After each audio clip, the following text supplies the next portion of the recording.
একটা গুহার মধ্যে আশ্রয় নিলেন। সেই গুহায় শোয়া মাত্রই তারা ঘুমিয়ে পড়লেন। এবার ঘুম থেকে উঠলেন।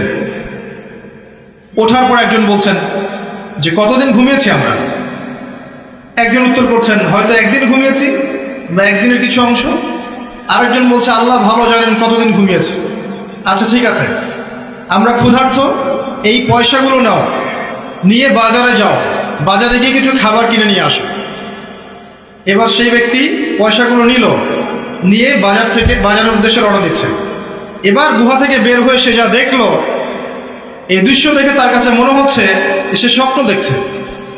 এটা কোনো স্বপ্ন, দুঃস্বপ্ন মনে হয়। যে রাস্তা দিয়ে তারা এসেছে এখনকার রাস্তা এমন নয়, যেই পথ দিয়ে তারা গতকালকে এসেছে সেই পথটা এমন নয়, যে বাজারে সে গেল সেই বাজারটা আগের মতো নয়। তার কাছে মনে হচ্ছে সে স্বপ্ন